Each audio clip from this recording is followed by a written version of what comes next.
is now a faint refrain. Coffee brews and thoughts collide in this early morning ride.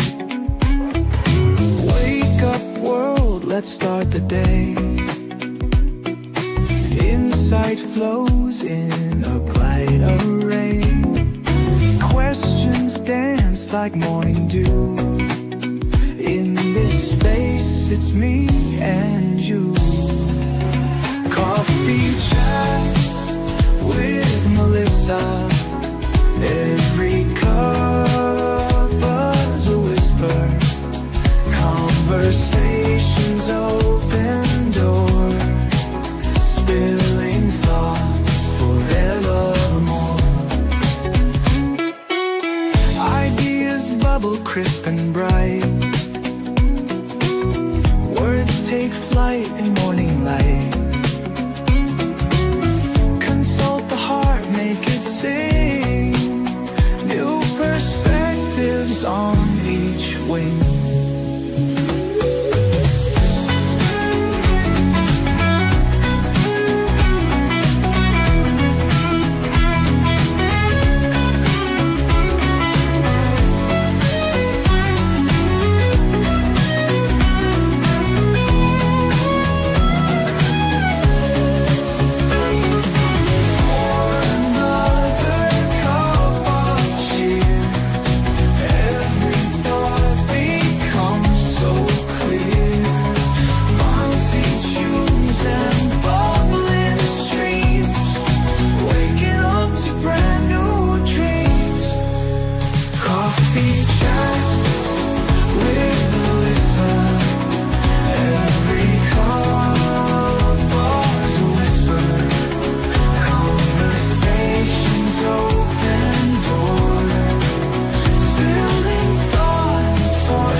Another cup of cheer. Every thought becomes so clear. From stations and bubbling streams, waking up to brand new dreams. Coffee chats with Melissa. Every cup is a whisper.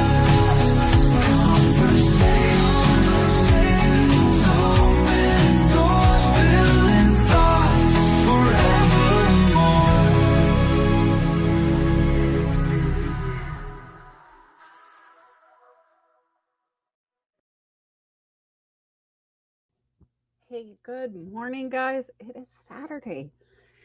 I love that song. I love it. I love it so much. I sit here and just feel like somebody took it from inside myself and put it into place. So thank you to the human in the comments that did it. You guys know who it is, Mr. Aaron Gibson. I appreciate it because it was a gift. It was just a gift. I didn't even really expect that, right? I know he does media. I know he's great at what he does, but I didn't expect the gift. And so thank you so much. You guys, if you want some of that for yourself, go check him out. But hey, if you guys are new here, welcome. My name is Melissa Houston. I am the cultivator of dreams and motivator of human capital. That's just a fancy way of saying I help people like you figure out what they want to be, who they want to be, what they want to get accomplished when they grow up. Next week, next month, next quarter, today, we get it done. And we do it with Venn diagrams and fun and elementary education concepts, which seems simple, right? But when you take those who, what, where, when, whys, the Venn diagrams of just assessing data without emotion, right? Sometimes taking the emotions and using scientific ways to sort it, whatever it is, we just get clear. And I bring up emotion because I'm also part of the Emotional Women. I don't know if you guys have heard about this, but if you're not following the page, please go over there and do that now. It is on LinkedIn, we have a business page over there, and we have a website. It is under construction. We're going to get focused on it, but we're still refining some of the stuff we're going to offer you. What I do know is we're going to help humans sort through that stuff, taking the you out of the emotional women, right? Because I know as a woman, I've been called emotional. And I can also tell you, getting back to those elementary education concepts, there is a cause and effect to everything, right?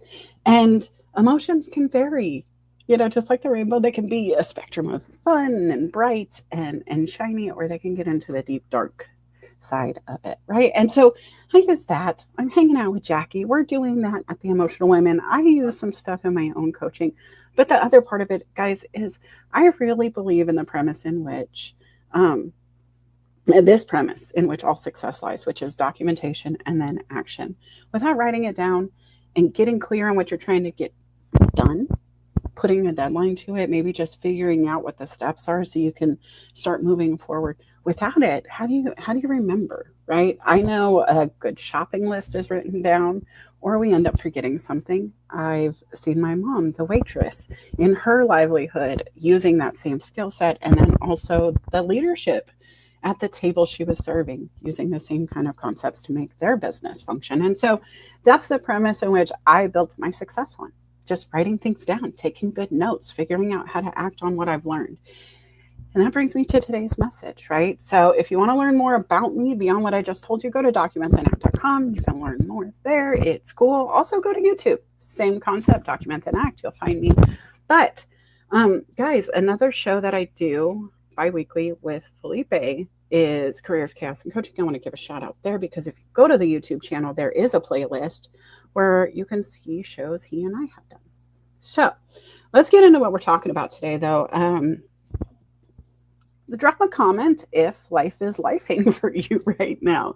And I'm going to say hi to some of my friends while I wait for the delay that is live events to catch up with me in the comment section. But really, guys, there's a lot going on. Anywhere you are in the world right now, everybody's kind of got maybe that eyebrow you see come off of my face from time to time. Maybe it's raising a little bit.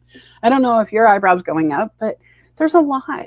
And then just general day-to-day beyond what's happening that might be unique,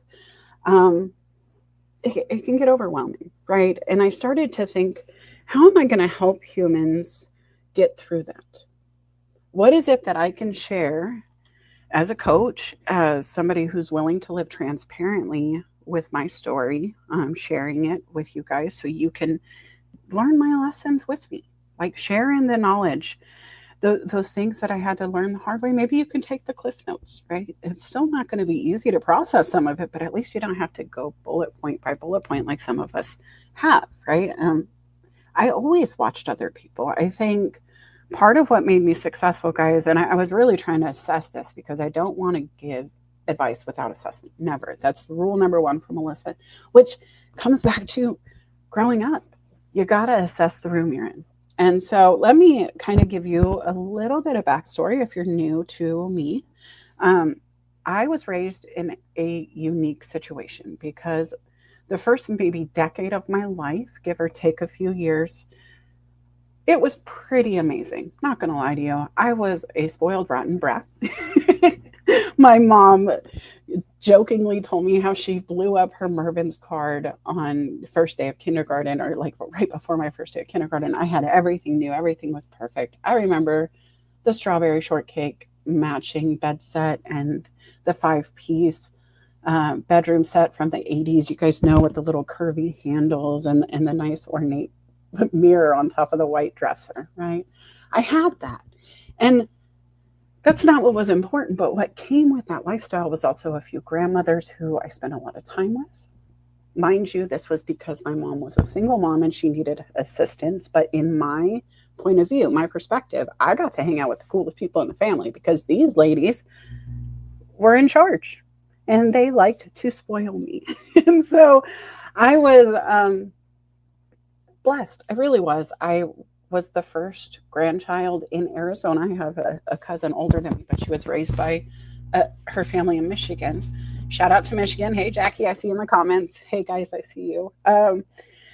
But so I was the eldest in Arizona, and being the eldest, I was the first one old enough to hang out at grandma's house without mom being there. I didn't need diapers first. I was potty trained first there. I was able to help clean grandma's house first. I remember being 5 or 6 with a rag, some Windex, doing the baseboards of her home.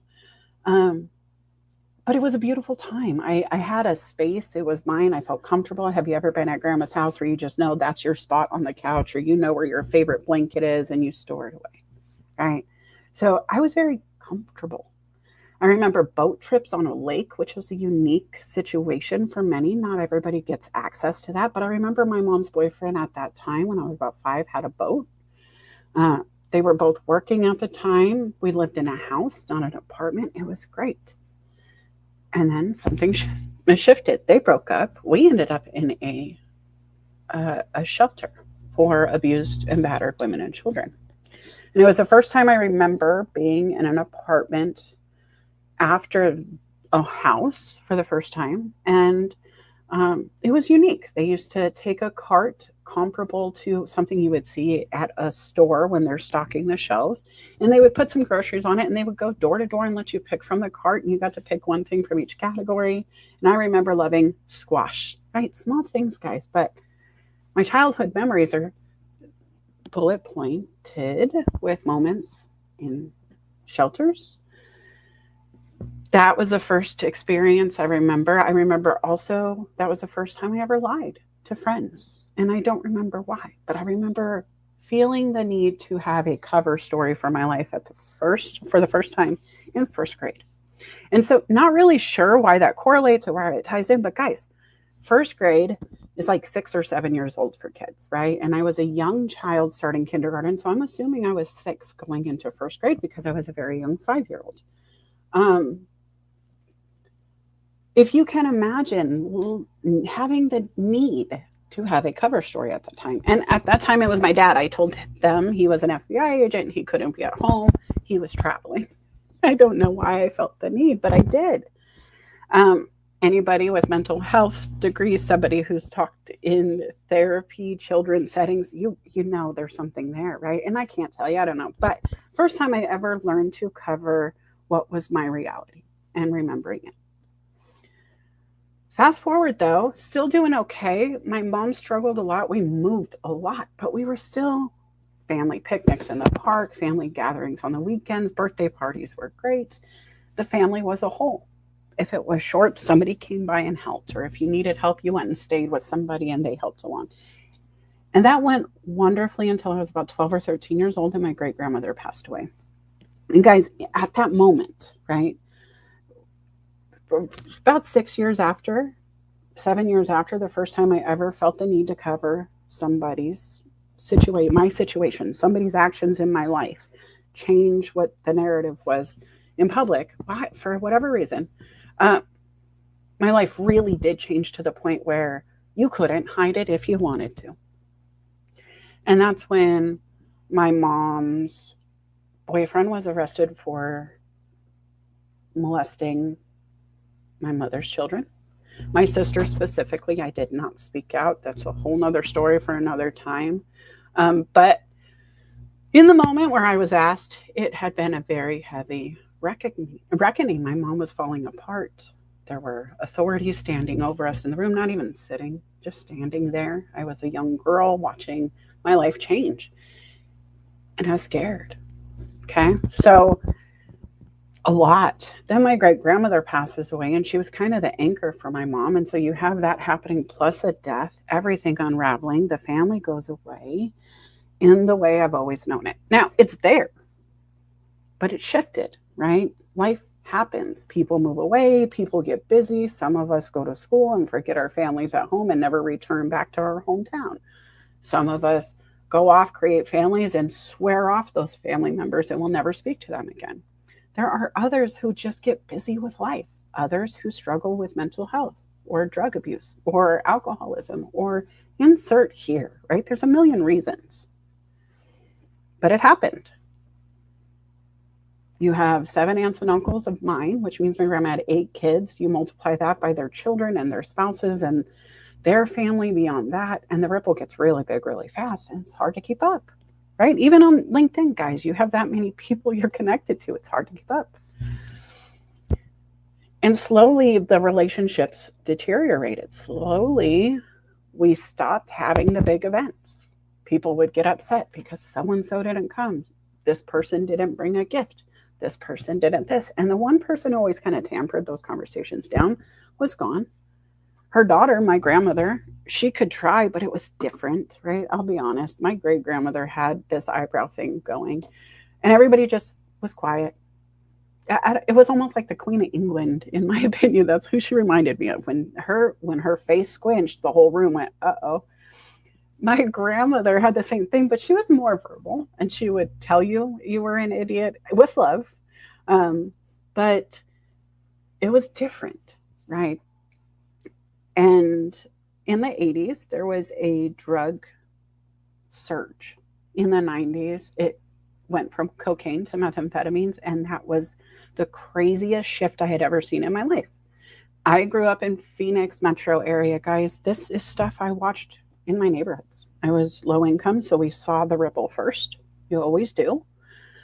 It's not as easy to hide when you're on a high dollar addiction and you're on a low budget. You quickly start showing signs of issues. People with wealth can hide it a little better. I've noticed this over time. Not 100% scientific, just an observation, right? But I saw it quickly. I saw children raising themselves. Sometimes I saw that in the mirror. I remember my first job at, and I don't want you to think this is a pity party, guys. I want you to understand where I'm coming from. My first job was Dunkin' Donuts, and I loved it. It was right across the street, just like your neighbor, just right across the street from the apartments we lived in. I could go there after school. I could work. Dunkin' Donuts, surprisingly, isn't very busy at 4 and 5 p.m. So I could go do my job, but I would really have a lot of time to do school too. Multitasking, right? Still things that I'm using today, guys. I always use my time to the best of my ability. So did that. Ended up having to sign the back of those checks over to the landlord. My mom had found her own addiction at that time. I was about 15 when it really got to the point where financially I was stepping up to fill the gap. A few years before that, I got my first job at a laundromat, paid cash, $4 an hour under the table, right next to our rental. Guys, that was the first time in my life where I could sit in the room and watch the walls move because we had bugs. My mom, who was basically Susie Homemaker with the strawberry shortcake matching bedroom set, the cute little pigtails, this kid who was just always dressed to the nine, always spoiled rotten. And I'm going to show you here on the screen. It's going to catch up in a second. I mean, I had the white folded down ruffle socks with the matching Mary Janes. It was different, right? And so I got to tell you, some of this training I have to be who I am today, I did not ask for, nor did I sign up for, right? I'm 100% sure you feel the same about some of the life experiences you've had. Now, you move forward in life, right?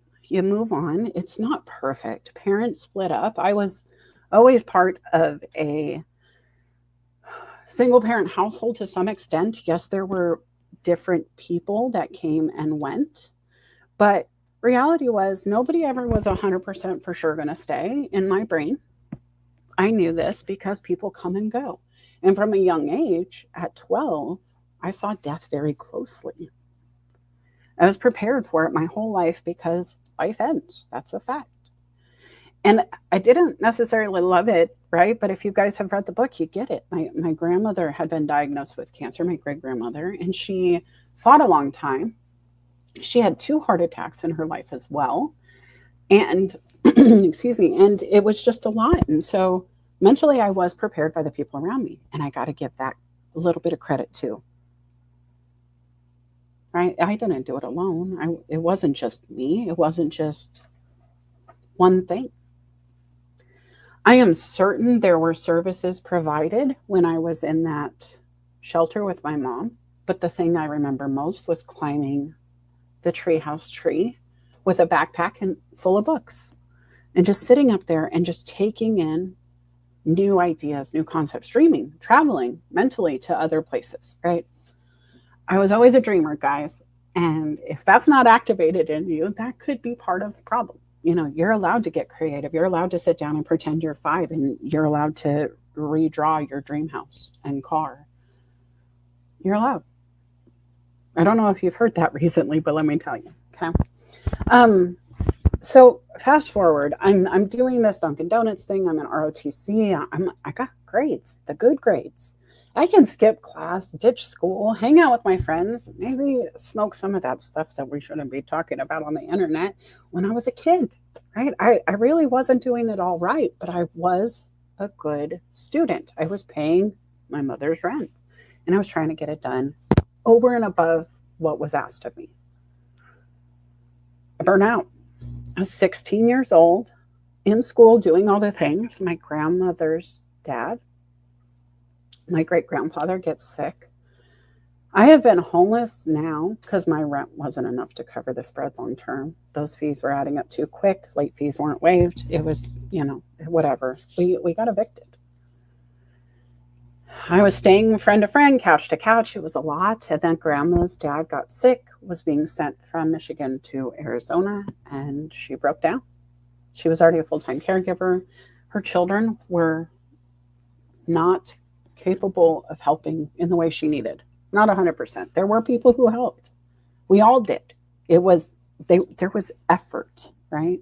And I don't want to not give credit there, but I'm the one who moved in, gave up my high school career, and spent a majority of my time with him. And when I wasn't there, sometimes I was trading roles with my grandmother. She would work 12 hours at one shift and go to a different place and take care of another person, and we were taking turns. And we would have a caregiver stand in for us over the drives, the 30-minute shifts to get back and forth. We literally were trading spaces. And it was life. During that time, though, keep moving forward. I'm burnt out. And grandma's place was actually reprieve, if you could believe it. At 16, I was grateful to be working 3 jobs at that time. I was caregiver 5 days a week at grandma's for grandpa. I also did it at the other job. And then I would go work at Jack in the Box on weekends to have fun, to do something with people my age, to get out in the community, right? And it was a lot, but I've always been a high level, let's get moving. I like to stay busy. So that's another thing that made me me. I knew that about myself. Now, knowing that, I love to do all the things all the time, and knowing that I can get burnout, and knowing that when I was 16 and burnt out, I was suicidal on the side of the street. You have to figure out how to stop doing the thing that gets you to that point, right? At least I figured I did. And the quote came up: victory and victim both start out the same. It's up to you how it ends. I wrote that right there, sitting on the side of the road, contemplating how much more I could take. Heavy at 16 to be in that level of burnout mode, guys. But it wasn't unique to me. And just because I had extreme situations and circumstances that made me feel that way, it wasn't more important than the person next to me who was just suffering over their math test, feeling the exact same amount of pressure, right? And so that's the other thing. Put down the measuring stick. This is not math. I don't want you to measure against your friends. There is no grade given for having more trauma than the next person or having your life be worse, right? But I am proud of all of us for dealing with our worst days. There is a gold star for everybody who deals with their worst days. Whatever that looks like, just high five for making it. And I think that's another mindset shift. I don't care if you spilled your milk and cry and it's the worst day ever. I don't care if it's the engine that blew up in the car. They are not equal on paper financially, but emotionally in that day, it could have been the last straw for either person. Could have been the last thing they could really handle. That plate analogy of the juggler, right? They're fantastic. They're juggling a million things and they're doing it flawlessly. But you throw one more thing at them without them expecting it, and they may not be ready. They may have never done that 51st thing. So give yourself grace, right? If you're not juggling it all well yet, that's okay. Sometimes, guys, I put down my plates too. Sometimes I have one plate. Sometimes I'm like, shoot, I'm going to drop that plate. Can you hold that plate for me? I'm just going to use the fork. Is that cool? It's knowing my limitations. So that's something else is, do you know when you're about to hit the wall? Do you know your warning signs on that check engine light? You know, the check engine light warns you your car's going to blow up, right? What's your warning sign on your body? Because I get less kind. I snap a little faster. I know people have seen it. It's where I'm like, oh, no, she didn't. And not really. But yes, really. It's that thing where you're like, what did you just say? Even if you're just yelling at the screen, you would have maybe said it in public, but you know you're right at the edge of your seat with how you're feeling in that moment. You're about to snap and you're lucky. They're lucky they're not there because you'd give them all of your mind. If Melissa steps into that category, I go, oop, I'm in timeout. I want to go color. Bye, guys. And I just go. Because making sure your actions align with your values and who you want to be and what you're trying to do matters. And when that stops happening, it's the first sign something's not right. It's the first sign going, uh-oh, I'm not in control of the vehicle. Let me pull over, right? If your car goes beep, beep, beep too many times, you're crossing the line without meaning to, pull the F over. It's not time. You should be doing something different. There's warning signs that it's not okay. And so, you know, what does that look like for you guys? Have you ever sat down and just put it on paper? I could tell you right now, Felipe, I see you guys down there, and I just want to say hi to the comment section. You are blowing it up. I love these. I can't wait to read them. I can't multitask as well as others sometimes. So sorry I'm not doing it all, right? But I'm not sorry because I feel like it's exactly what it should be right now. That said, Felipe knows I can write down immediately that misophonia is a thing that takes me from 0 to unhappy in a minute. Less super fast. No car in existence goes as quickly as Melissa from 0 to 60 when I hear it. I can't help it. It's literally a scientific thing that happens in my brain. I'm like, man, those lips, they can touch. Did you know? Just kidding. But I know that about myself. So I have to be mindful to keep myself out of places where that could be huge. There are countries who do that intentionally to thank you for your course. That if you don't do it, it's an insult to the chef. Melissa's not going there with the intention of acting like a fool and asking you to change your life for me, right? So a boundary for Melissa is don't travel there, don't even get a layover. I wouldn't make it, not without headphones and distraction. But as funny or silly as that may seem to you, what are those things for you? There's something that triggers you equally, right? Is it the guy who goes slow in the fast lane? Is it the guy who can't figure out what they want for coffee and they've been in line for 20 minutes and there's 10 people behind them that know what they want for coffee and now you're mad at them because they don't know? Be honest, drop it in the comments. Be honest with me. What is that thing?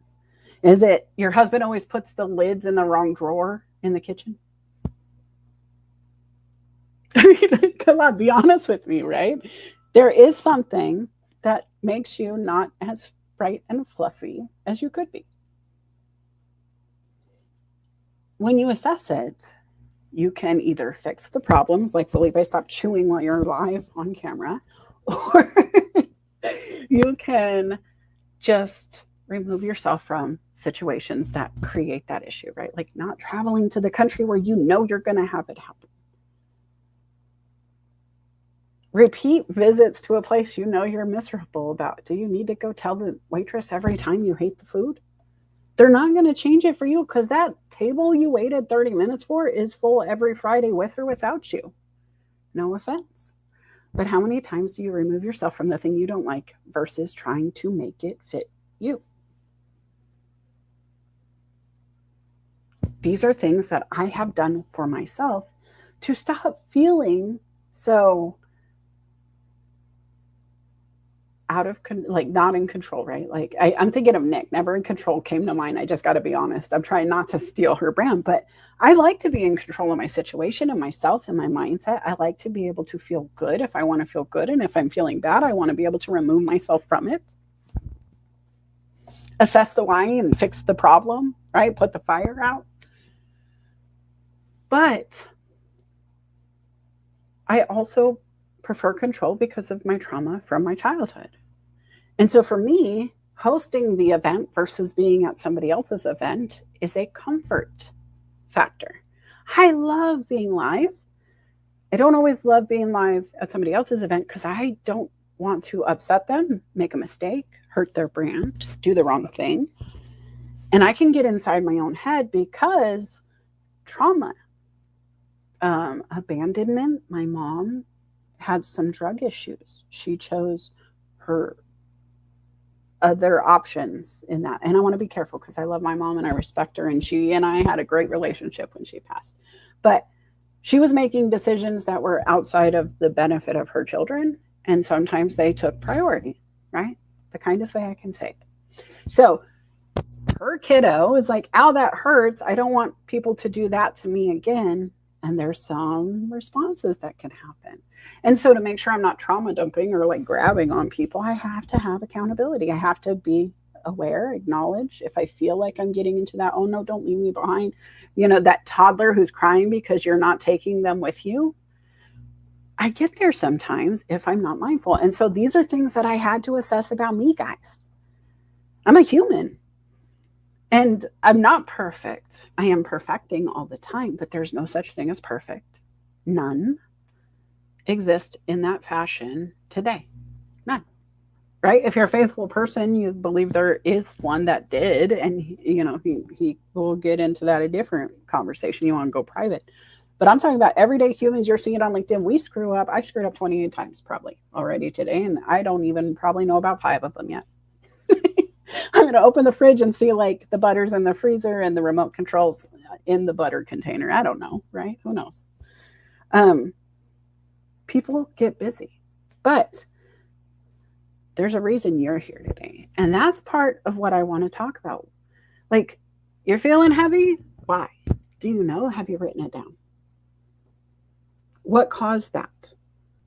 If you're okay, let me be funny, right? Let's get to the family event you were at last. If I'm feeling heavy, is it because I had 5 pounds of potato salad, 2 servings of pie, a couple of beverages, you know, the pound cake Aunt Becky brought over too? Am I feeling heavy because I'm sitting in a full room of all those people doing all those things, but none of it feels good or tastes right or is satisfying? That happens too, right? Maybe you're mad at what you're seeing on the news. It's easy to do. The news is covering all perspectives. So no matter where you stand, you could probably be irritated at the other sides. Maybe you're just like hurting for the humans who are looking for work all of a sudden.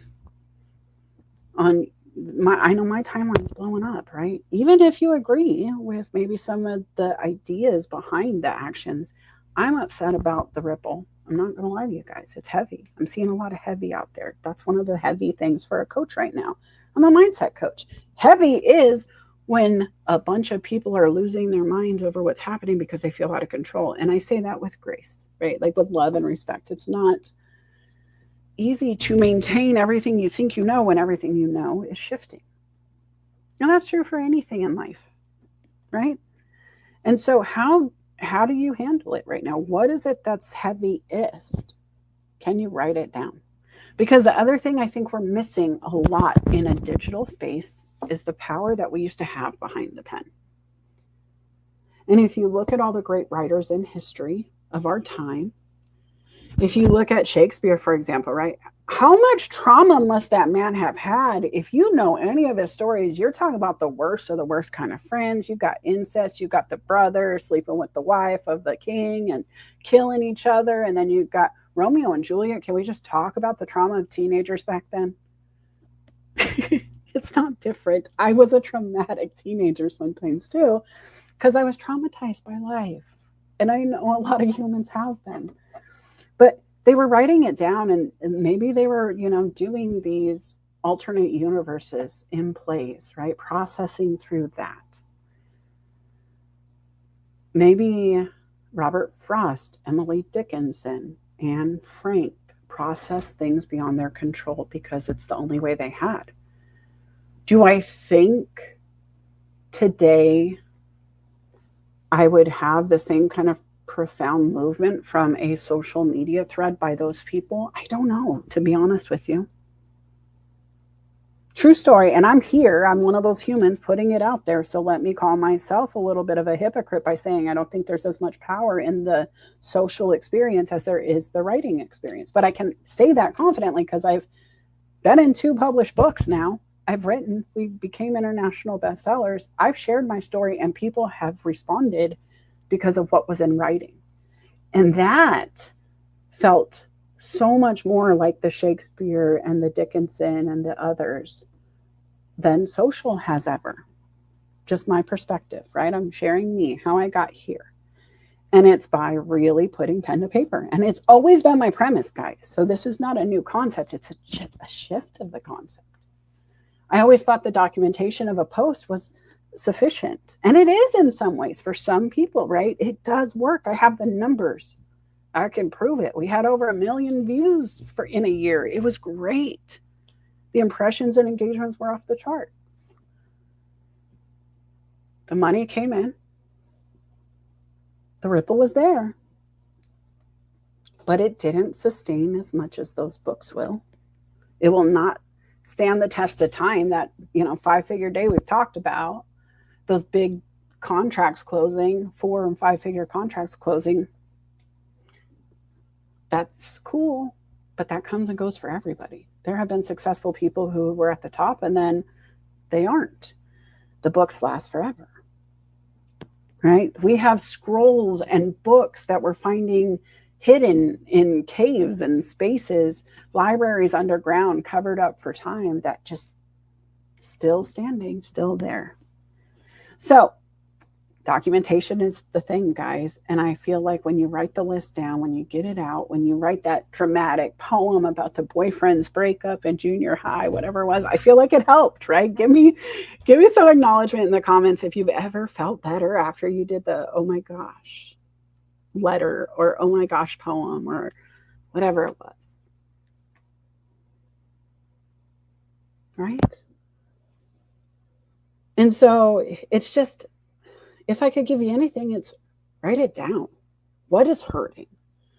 Heck, if you go to the doctor and you don't have your notes, it's hard for me. I have medical issues. I need to see a doctor, right? I can tell them I'm in pain 24/7. That doesn't help. It doesn't help them assess where the pain is, what's causing the pain, what kind of pain, how often all the time really is. Do I wake up in constant pain? Is there ever a point through the day it stops? Right?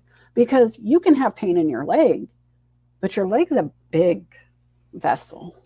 Is it towards the ankle? Is it towards the hip? Is it on the inside? Is it on the outside? Is it your knee?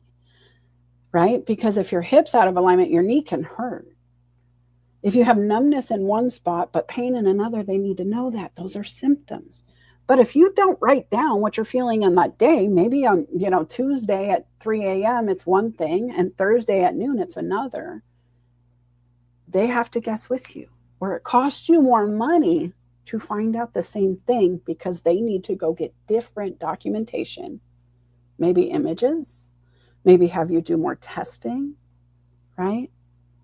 They might even have to just come in and touch you more and do more assessments. Even if you wrote it down, they know what to dig into deeper. There's a lot of reasons to write it down. But how many times have you gone to an appointment and then you leave and you're like, oh my gosh, I didn't ask the one question. How did I forget the one question? Right? I don't care what appointment it is. It could be the doctor. It could be a sales call. It could be a client visit. It could be anything. Best friend, hey, are you coming to the party next week? I didn't get your RSVP yet. And you forget to ask because you were so excited about lunch, right? But if you write it down, don't forget to ask so-and-so. Put an alarm in. Hey, you're still sitting with Michelle right now. Ask her quick if she's coming. Documentation works. So I'm going to come to these comments real quick, guys. It's been a minute. I'm feeling good. It's been 40 minutes. My gosh, tell me to hush. Why didn't you tell me to hush? If you guys want to join the stage, please message me on LinkedIn. I will give you the link. I want to be careful. We're going to stay on topic. We are going to share what works for us to move through life when life is lifing, right? And it can be nondescript. But sometimes, guys, I'm not going to lie. Sometimes it's just ice cream for me. Yesterday was a busy day, very, very busy day. And as much as I wanted to slow down, I couldn't. It was such a chaotic day that yesterday I couldn't find my work shoes. I put my shoes in the same space every day, right? I'm a creature of habit. I have a little rug. We don't even wear shoes in the house. So it's in the same spot every time. My husband does too. We both like Skechers. Not endorsed by them by any means, but I do like the fact I can just slide my foot in. They don't make you, do the work to get in. You can get in and out easy. And they're really good work shoes. I don't know why. Couldn't find them. My husband's riding a motorcycle. He's packing his shoes in a bag. So I'm thinking maybe he just shoved my shoes in the backpack today and he's going to have a reckoning when he gets to work because we're definitely not the same shoe size. And that wasn't what happened. And so I was like, okay, where are they? And I didn't have them. So I wore the old pair of shoes that I kept. They're not old. They still look brand new. But guys, if you stood in shoes for 12 hours a day, right, on concrete, you know the difference between the new shoes and old shoes as soon as you're wearing them for a while. And I made it through the day, but halfway through, I was just worn out more than normal. My pain was up a little more than normal. And what did I want? I wanted a chocolate malt. I don't know why, except that I used to work at Dairy Queen also. I remember my mom used to love chocolate malts when she was just having a rough day. And I thought, you know what? It's not really a rough day, but it totally would make the day better. And I got myself a chocolate malt. I had it delivered. And just sipping on it took me to a new place. It was a small action that just changed the way my day was going. It was fantastic. It was a small lift, right? It also gave me that sugar rush I needed. Beyond the memory, there was a little bit of that sugar, but it was fun. And I felt like a kid again. And it kind of just helped me push through. When I came home, I was looking for those shoes because my husband did tell me he did not steal them. He had his own shoes. And so I was trying to figure out how the heck did I do this? What did I do? And I ended up finding them hidden under a chair. Like, we have a little chair cover. And it hangs just enough over that if you're leaning back, you could see them. But if it was just sitting still, you couldn't. And I had slid my shoes there because I came in a hurry to help my daughter who had flushed her stylus down the toilet by accident. And I knew I had my old phone, still had it there. And so I rushed in to get it and surprise her and let her know, hey, all is not lost. Teenagers back in action, trying to lift another soul in a hard time, right? And totally forgot to take my shoes off. I got 3 feet further into the house than normal. It made no sense to me because I was just running in superhero mom mode to fix this. And I stepped outside of my norm and caused a ripple. So that's the other thing is, how do you recover when? Because I'll be honest, guys, it's not if, it's when Melissa's going to get angry at some point, right? At some point, even Snow White snaps her fingers and is like, hey, clean up after yourself. I'm sure. I've seen the memes out there. It's happened. Memes, I don't know, guys. But before it gets there, how do I stop? How do I assess? How do I figure it out? And really, it's trying to figure out the things that help me most. When I woke up this morning, I had a ton of alerts from news channels. A lot of headlines. I'm like, what the heck? Right? I'm not even good at just what the heck? And then I was supposed to tell you guys how to feel better, right? But what the heck? Felipe, I see this not loading the dishwasher properly. Oh my gosh. Oh, don't let me load your dishwasher, because my first response to you would be, did you do it? No, you're welcome. You're fine. I'll do the next load too. It'll be fine. But no, I get it, right? We all have our things. It's not if, it's when. And so I saw the news, started to get into this negative mindset a bit because it's hard, right? And I decided, nope, can't do it. I can't. I got a phone call. Somebody else was having a rough morning. And I realized, wow, you know what? What I felt was rough isn't as immediate for me as this person's immediate rough. And that gave me a perspective shift. And that made me grateful for what we all face together, not alone, right? I was grateful to be on the phone with this person. I was grateful that if I needed to pick up the phone and call in reverse, I know it would work. I was grateful to have another day. Sun hasn't come up yet, but I know it will, right? I also went into my plants. If you guys have been following along, you know I've become the plant lady, and it was inadvertent. I was a brown thumb. I was never good at this. And then I moved to Washington State, and something activated in my spirit. Could just be the fact that things grow naturally here a little bit better than in the desert in Arizona. And if you forget to water things in the desert, you have a very short span to remember. Here, not so much, not as much. Maybe that's what's helping. But I took one cute little spider plant that I was babysitting for a friend, and now I probably have 300 plants in this house, guys. Some of them are starters, probably a good 100 of them, 200 of them are starters. But I have some really big, fully developed plants. And my favorite way to spend the weekend is waking up and watering them and pruning them and pulling out the things that might take away from their growth. And as I'm just fully focused on the plant, what's the soil look like? Is it dry when I touch it? If I push down, does it still feel dry? Is it spongy? Is it not? Right? Do I see any brown? Is it too wet? Do I need to pull some of these leaves off? Is it suffocating in this pot? Or is it doing too well? Do I need to move it? Right? And these are things that if you're assessing the life, and it's life in front of me, I don't have time to think about my DMs or my cell phone notifications or the, oh no, are you serious news that's coming through, right? There's also something very comforting for me to play in soil. It's the dirt. I'm a big kid. I don't know if I've told you this yet, but I love to play in the dirt. And I feel very good when I do. Some call it grounding, right?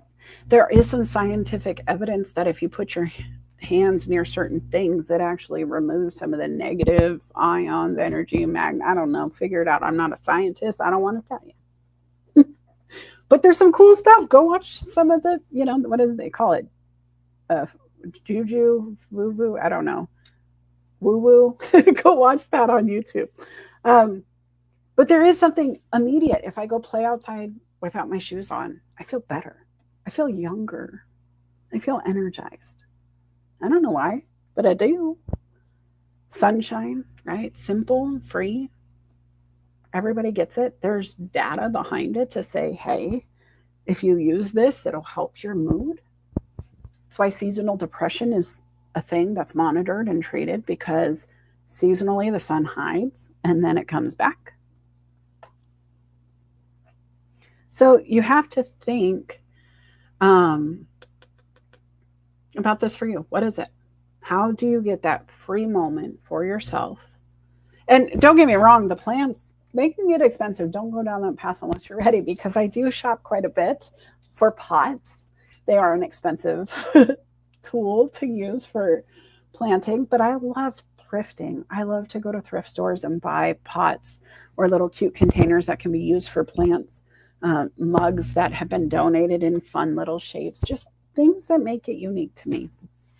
Keep it simple, but that's another fun event too, right? It's a gift that keeps giving, because even by shopping at the thrift store, I get to play in my creativity. I get to have a unique idea or perspective on how I might take this thing that's not supposed to be used for this and do it that way. I have a sundae cup. It's like a flat ice cream cone. And at the top, it looks like it's got chocolate and sprinkles dripping out of it. And you should just put ice cream in it, and you should eat it out, and it will out of the cup, and it looks great. But I use it for plants. So I have a plant growing out of an ice cream cone, and it's silly and it's fun. Darth Vader, a mug. I bought that just because I had a Baby Yoda from Mandalorian, right? I know that's not his real name. Too bad. It's frustrating for Felipe, and I love saying it. But I have him sitting right next to Baby Yoda with a plant in it because it's cute. I got to address this comment here. Jay says, Melissa, you should have one-on-one introduction lunch hour with connections just to get to know his or her story. I love that. That's what coffee chats are about, Jay. Typically, this show has traditionally had a co-host where I would highlight somebody, their story, what they want to tell the world, ask them questions that they get to provide me. So it's an easy ask, right? Like, hey, Melissa, tell me about yourself. That's a question I could have a Melissa give me to ask them and make it easy to dive in, right? So keep coming back. We're going to get back into that. I have been telling people I wanted to wait to have guests again to do that till I was comfortable with StreamYard. StreamYard and I have been getting to know each other, and the first couple of times I went live, I might have forgotten to put myself on the stage or unmute or whatever. And so now I feel like we kicked off today pretty well without any big hiccups I'm aware of. And so we are definitely getting closer. Guys, but what is that unique thing you do to change mindsets? Because like I said, I really like to plant. Another great tip that I've always done is Disney. Disney has put a lot of money behind their music. They have found the greats. They have done some of the best soundtracks of my lifetime, right? If you want to argue about it, we can. We could do a whole show to fight about Disney soundtracks. But there is something about Phil Collins, Tarzan, that in, boom, boom, boom, boom, boom. You know what I'm talking about? Into the jungle, it's just, there's something there. And so for me, music does it too. I can't be Melissa without a good soundtrack. And I probably could, but it's going to take more work. I'll be honest. If I don't have my Disney playlist, it's going to take a little bit more work to get out of that mindset after hearing somebody chewing in my ear or somebody being mean on the street while we're driving, right, Simona? Like just turning that switch off. It's hard to be mad if you're singing to Disney while you're commuting. It is. Unless you're singing the villain songs, and don't do that. That's counterintuitive.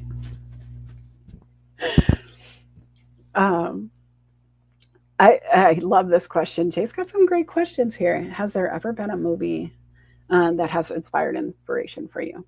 And absolutely, I have a ton.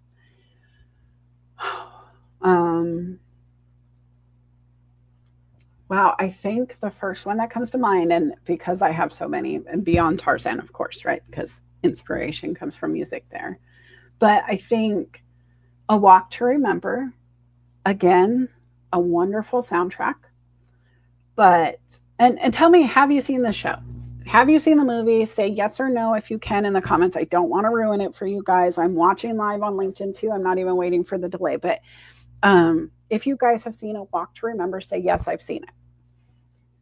Mandy Moore, she's the preacher's daughter. She's a high school student. She is kind of the nerdy kid, quiet, picked on. That, not necessarily hanging out with the cool kids, but not cool, right? Active, does things, but different. She aligns with a guy from high school who needs to be tutored in a play that they are doing together. And I won't give away why he's in this play. It wasn't his choice. He's doing it because he has to. And they create this relationship. And it's like the two circles trying to avoid each other at all costs, but push together anyway. And their journey and the sentiment behind the movie, and even the title, A Walk to Remember, right? You will write your story either way. If your life is your walk, is it memorable? Another one that my mom played quite a bit for me, and chokes me up even now to think about it, but when I was a young girl coming into adulthood as a female, I was a little bit emotional, ladies. You understand what I mean? I was sad and weepy and angry and tired and crampy and needed ice cream in mass amounts. And my mom saw me and she's like, I got you. And she went to a Blockbuster at that time. She rented Untamed Heart with Marissa Tomei and Christian Slater. She gave me my grandmother's pillow, which was a feather pillow. I still have to this day. And I was curled up on the couch with her blanket. She brought me snacks and whatever, and we watched the movie. And it was just a story of a human living life and the ripple of that life into other people's lives, right? And I hate giving away movies, guys, so I'm doing my best to tell you the story without telling the story to make sure that you can go watch it. I don't like to ruin it, so don't ruin it if you know. But those are some of them. I really love based on true story movies, any of those inspirational ones where teams came together, where they rose up. I loved Dangerous Minds in the 90s. I was raised in an environment comparable to that classroom. It wasn't always safe to be at school. True story. And I remember taking Spanish in 7th grade just so I would know what people were saying behind me in case I was going to get jumped. Right?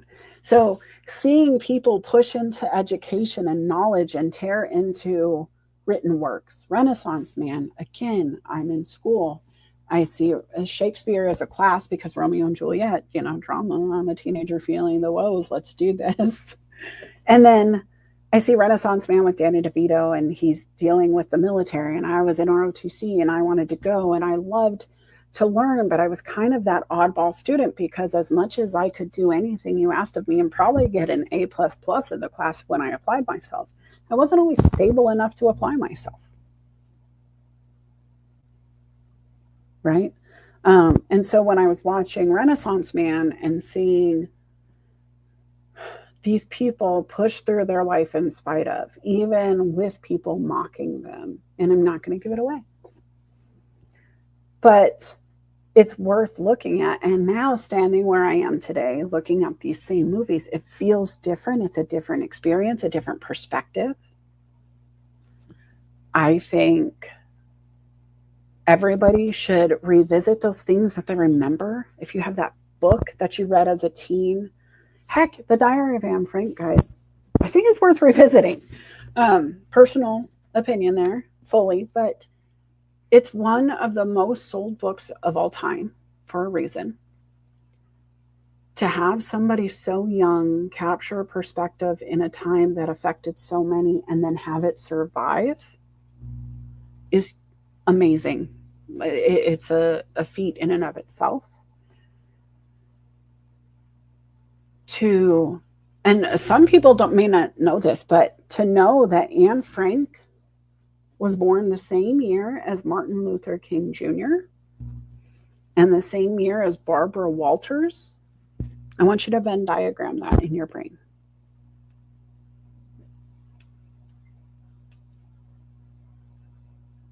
It feels so far away, but yet it's so not. It's a perspective shift. Right? And so I want you guys to just think, what is that thing? When I think about Renaissance Man today, I don't feel like the military kiddo in the show. And I say kiddo because my kid is probably that age now. I'm so far from that moment of sitting in the chair as the student in the classroom in Renaissance Man. And I feel more like Danny DeVito in the movie. And so that's something else. Like this guy, not giving it away, but he took this role because he needed the cash. It wasn't the job he wanted. It was the job he needed. A lot of people in the world right now feel that way. They're working in jobs they need, not want. They're making ends meet until the next one comes. Right? And you got to think through that. Like, I do. As my perspective has shifted from student to teacher. Am I doing anything I don't feel good about? What makes me not feel good about it? Does it make me grow beyond where I'm comfortable? Does it make me change who I thought I was? Is it where I want to be? Is it where I'm not? I'll be honest, people might think I'm talking about my day job right now. And I got to tell you, it's not what I'm talking about. Because just for an example, yesterday we had a big meeting for our district, and one of the higher ups in the company came. And he shared with us that our district was a talking point through the entire corporation through winter, right? We were killing it. We were doing great things. And I found out that we were on a USA Today's best companies list. There were 500 selected. The company I'm with was chosen. Guys, if you understand American numbers for businesses, that's huge. And it's a thing they do themselves. They survey a bunch of businesses and people and check reviews and do all this verification, validation. And I found out yesterday from one of the higher ups that the company made it. And that makes me feel good. A lot. Really good. My face hurts from smiling because my store is doing well on some of those things they really care about at corporate. And so to hear not only are we doing well, the district I'm in is talk of the town, so to speak, and then we're part of USA Today's, top 500 companies list. That's cool. And my job is hanging out with people who just want to play in their passions everywhere I go. Everywhere. So it's not me I'm talking about when I think about Danny DeVito, but I am the teacher in the classroom now. And I do think you should watch the movie because I want to know what you think. Do you see me as Danny? Right? I'm missing some of these comments, Nick. I love you, Nick. I'm so sorry about the puppy. I'm glad he's going to see the vet. But we are here for you. And if you need anything, you already know to call me. You already know. Maria, hi, I see you. Michelle, I'm just going to say some names here. Jay, you guys have some amazing comments going on. So movies that touch me, yes. Books that inspired me. I want to just touch on that too. Write this down if you're looking for a good read. I haven't touched it since junior high. I'm going to also add it to my list again. But one of the very first books I read, over 1,000 pages, was The Glory Field. And The Glory Field was about a doctor and lawyer, African-American. I believe it was a girl and boy, brother and sister, who were successful in their careers.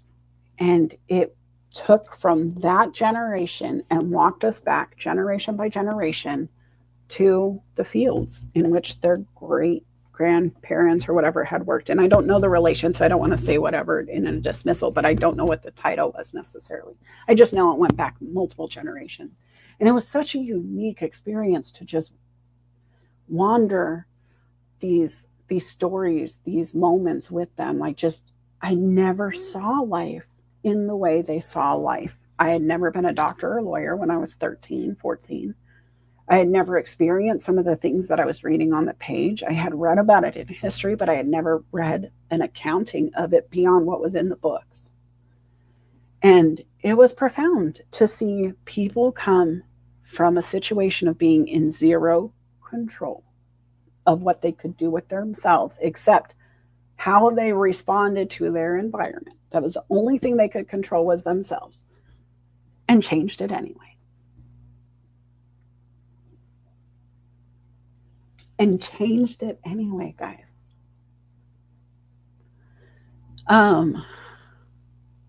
I got to give a shout out to Tiffany. Tiffany and Stacy both. And they don't even know I'm going to talk. We haven't spoken in over a decade, probably a couple of posts back and forth, a few DMs on social. But they were part of my Bible study group when I first started finding faith in my 20s, faith of my own. I had gone to church on Easter, dressed the part. I had taken communion with grandma, and I always loved grape juice, and I always thought those little crackers were cute, but I didn't understand it, to be honest with you. I was a child. I did Bible study class, and it was cool to color, but I never really paid attention to what they were saying because I was worried about coloring. If I'm full transparency, right? And so, what I knew about my faith early on was just that it was my grandma's faith. And if we went with her, we got breakfast after. She always gave me really cute little smiles at church, and I liked that. So I sat next to her. But in my 20s, I found a Bible study through a friend, and I was kind of tricked into going like, hey, I'll buy lunch if you come with me, which is ironic, right? Because I just said I went with grandma so I could get breakfast. And so maybe I'm a little food motivated. Maybe I got to work on that. But here we are. Nonetheless, I went to the Bible study. I was the most uncomfortable I had ever been in my life. I went in with a friend who had been raised in the church, had walked in her faith. Parents did their thing in the church too. My mom wasn't living that life. My mom believed in God, always talked about faith also, was a Christian and said so. There were quotes and scriptures on pictures in our house, and I know my mom prayed, but we weren't raised in the church. And so I was uncomfortable. I was in a college-aged group in a home of one of those college-aged students. It was a 2-story house. I was a single mom on welfare, getting $247 a month to survive on. I did not feel like I fit in because I had an eyebrow piercing and a tongue ring. I had what Karen has taken over. No offense to any Karens listening, but the Karen haircut, short in the back, longer in the front. That was my hairdo at the time. I was in Arizona. It was a great look. Felt great in the hot. Tattoo on the back of my neck. I have my son with me, and I'm the only parent in the room of that age. The only other parents in the room are the Bible study leaders. So I'm kind of not where everybody is. I'm hanging off to the corner on the stairs with the kiddo, using him as the excuse. Right now, he won't sit still. We're going to be over here, but I'm listening. Worked for a while, and then they said, hey, it's time to split up into small groups. Girls upstairs, boys stay down here. Well, I'm on the stairs, so now I'm leading the way, which is weird. But we get up there, and guys, I got to tell you, I meet these humans, and they show me they're human, and they show me that church doesn't mean you're sin-free. I was floored with the first statement that happened in that room, but it was basically humans celebrating another human for making a healthy choice for themselves. And I was like, hold on, wait, because had that statement, whatever that statement was, been shared in public in other church rooms, I know we're supposed to pick up stones now, right? Aren't we supposed to yell at them for doing that thing what?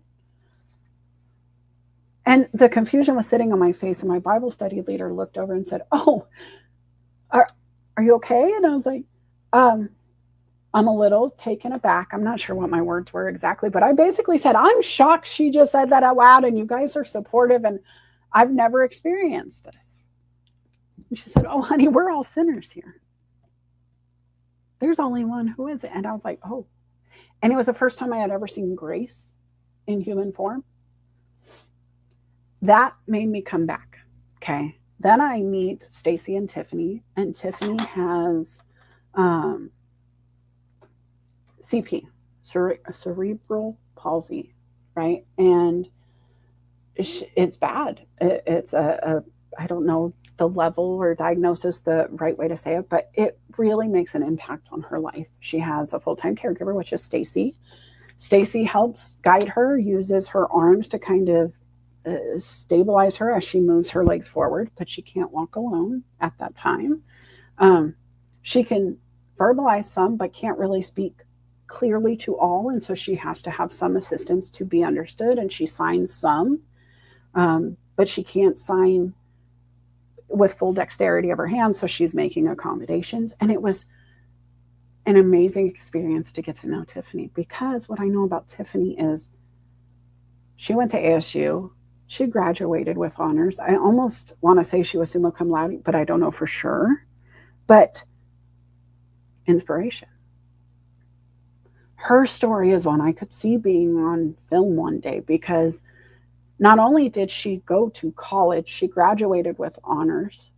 She went to Poland, did some treatment, some physical therapy. She has created a PVC pipe apparatus that is almost like a walking vehicle she can stand up in and take herself on walks to walk her children. She has a family. She got married. And she gets to take her kids on walks. And I see her living this in spite of her hurdles in front of her. And I got to tell you, if that's not inspirational, if that's not a message Melissa needed to hear in that moment, because there are times where my life got me down. It's hard to get out of the barrel when the rat's behind you. And I don't want to compare my family to rats, but it felt like rats in a barrel sometimes, because when one would get to the top, the other needed them back. Come here. I need you. I need that leverage you have. Can I use some of it? I need you to gap fill for me. And guys, a community shares, right? We support each other, but at some point, some faucets run a little bit stronger than others, and some don't ever pour back, right? And so it can feel that way. And so when I was struggling and I started to feel helpless, I really looked around and went, wait, right? I have arthritis. That's another thing. They told me I couldn't walk and all of these things. And then I look at Tiffany, I'm like, wait, hold on. I can today. I might not be able to in the future, but I can today. So another reason I am who I am today is because I saw people who pushed through things bigger than I've ever faced and came out winning, doing it their way. In spite of what they said was possible, or in spite of what the average person does, they found a way forward. And so I got to give her a shout out because she was inspirational. There's a million others, but I think the biggest thing that really pushed me into documentation and action, and again, guys, I'm going to put this message out if you want to join. I'm happy to have you. I saw somebody coming. I just realized I forgot to keep monitoring. But the other thing I did was when I was in English class in school, it was one of my favorites. It always was. I love to write. I love poetry. I love to read. I like to take in that content. And one of the assignments was given to us that made us write a letter to somebody in history, I think. I think, because I'm not certain, but I wrote to my grandmother, my great-grandmother, and it's somewhere in a storage somewhere, and I got to find it, guys. But she loved what I wrote so much that she didn't want to write on it, so she just sticky noted her corrections or her notes. And it was the first time I felt seen by a teacher where she didn't want to correct what I did, that it needed improvement. And she's like, grammar and punctuation. And this is before Grammarly, guys, right? This is even before Word was really helpful in that way. It was me on paper, and she saw it and she recognized it, and she said, I don't want to change this. And so that's the other thing I want to tell you is she was the first, but I added as many humans like her to my life as I could.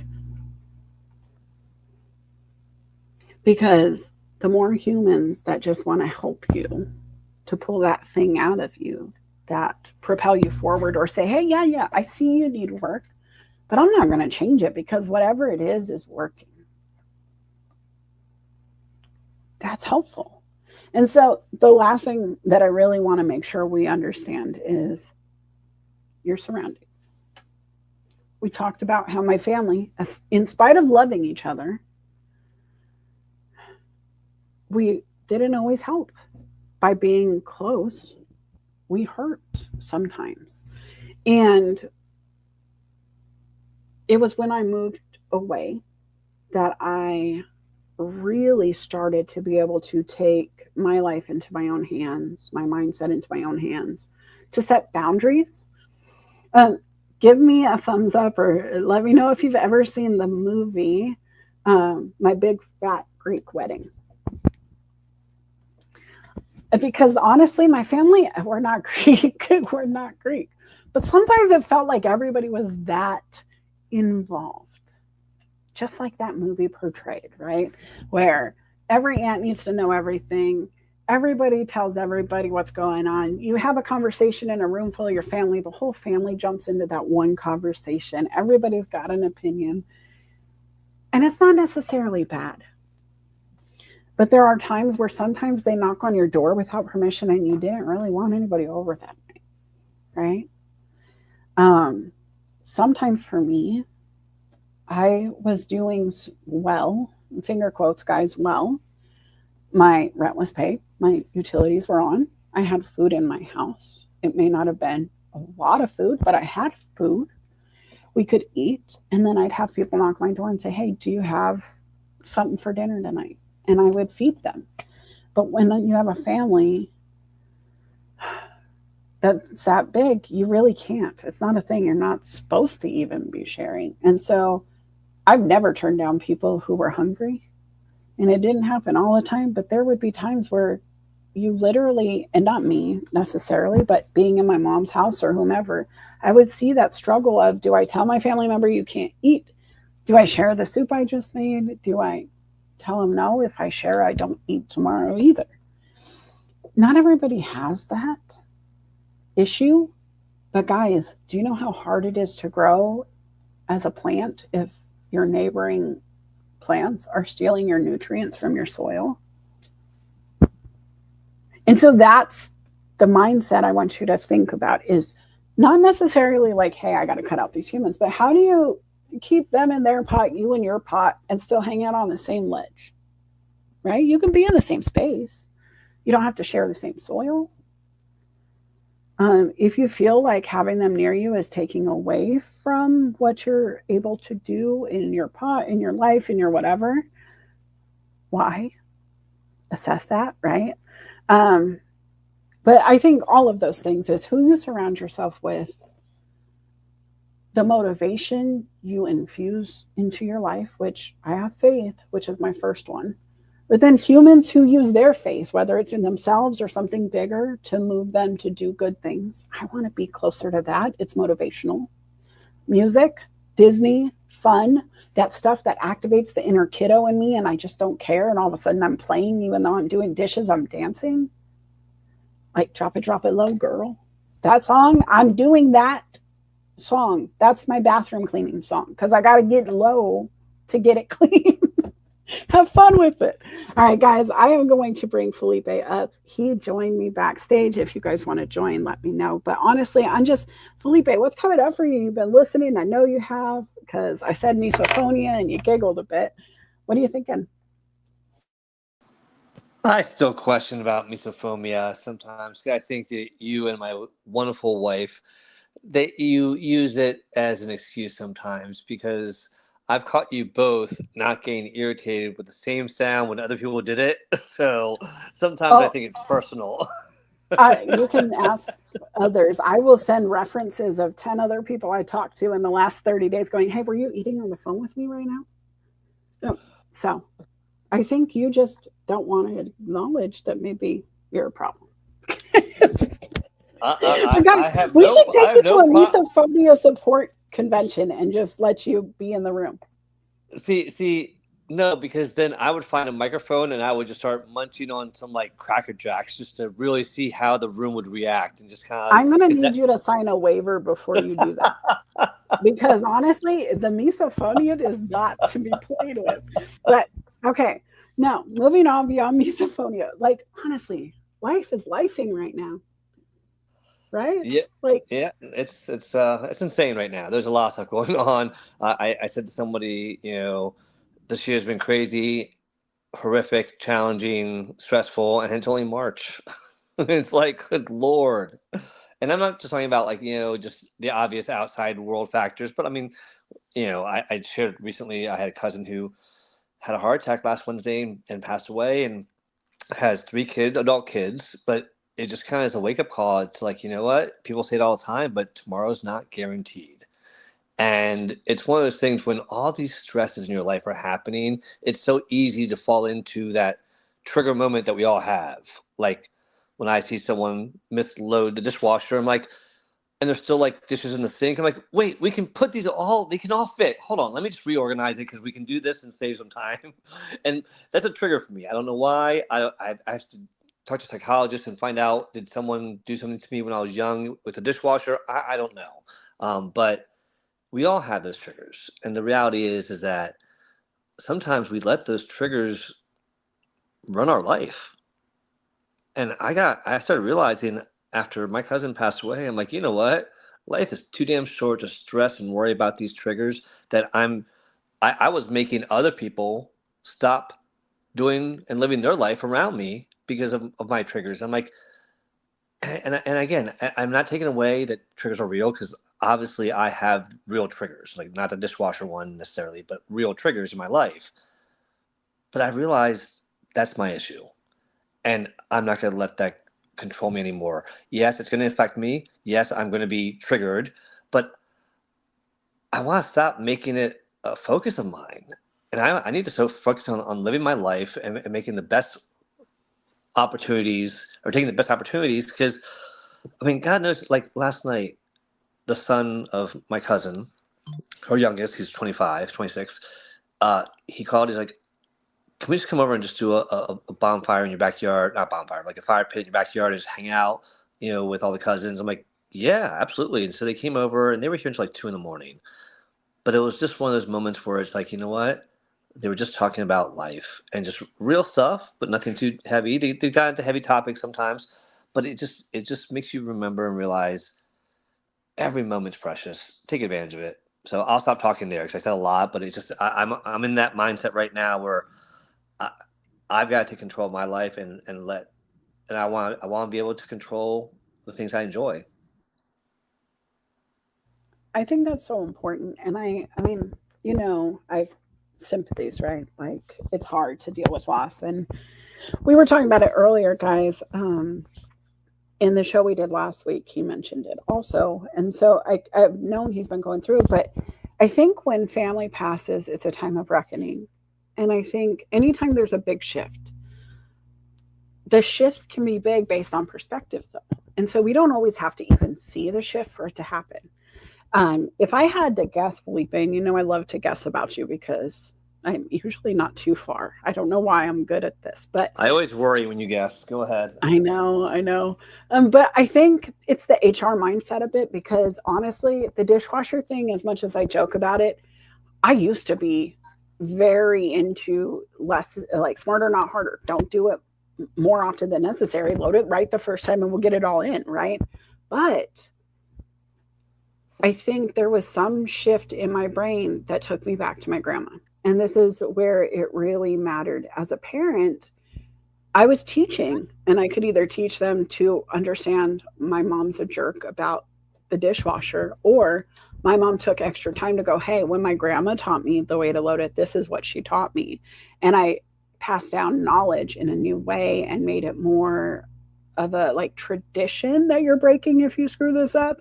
Now, it's grandma's guilt, no doubt, but also the face that whoever you're educating or dealing with gives you back tells you a lot about your messaging. And I got face that I wasn't proud of, right? Where it looked like the kid had their feelings hurt because I had said it the wrong way, and I'm not perfect.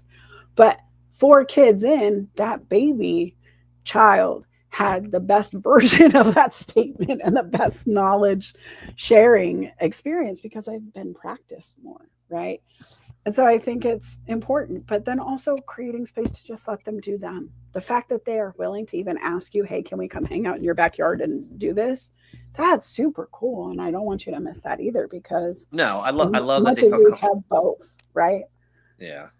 It's No, both. and also, I love. I wish my OCD about the dishwasher was something that was passed on from a generation to generation, because I think it's a wonderful story. Because there are things that have been passed down, and as you're talking, I realized maybe it's just a skill, and I say that only because my wife, when we go on trips and we have too much stuff to take, she's like, can you please pack the car? You always find a way to make things fit. You're just really good at organizing stuff and packing stuff, and it fits all the time. And it goes back to the dishwasher. I can make things fit. So maybe it's just a simple skill that I just, because I And it's visualize. the HR thing, because you're HR and you're like, guys, it's simple. It's right there. Just do it. It's just simple. And I think there's frustration from work that can come home sometimes. Maybe. Because I But the visualize it like other, a puzzle. My mind I visualizes like I know, look at the everything. Tetris.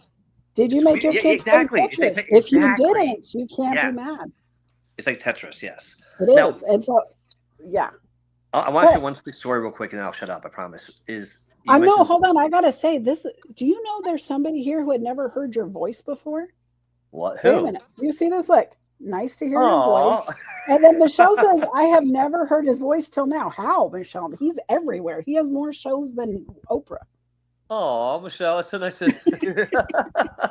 That's so. First of all, okay, for me to Oprah, good Lord, calm down. I was just kidding. But here, so you mentioned Yoda, baby Grogu, by the way. But anyways, Baby Yoda has lashes in my house.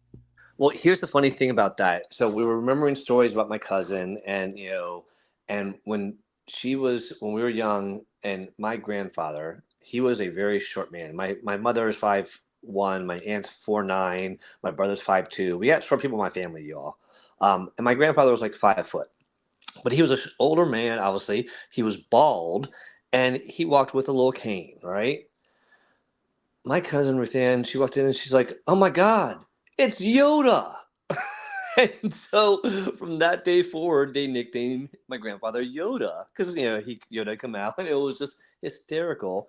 And it's one of those things that I think our family is definitely in the mentality of we gotta celebrate her life, and that's what I think we have to remember is celebrate them. If you've lost somebody recently, or even if you lost somebody 20 years ago, celebrate them. Keep their memory alive by sharing the fun stories. Because we all have bad stories. We don't look when I pass away. I hope people remember the good things, not the bad things I did. Because I did some messed up shit, and I don't want people to remember that. I want them to remember the good stuff I did. So I think celebrating people's lives is important.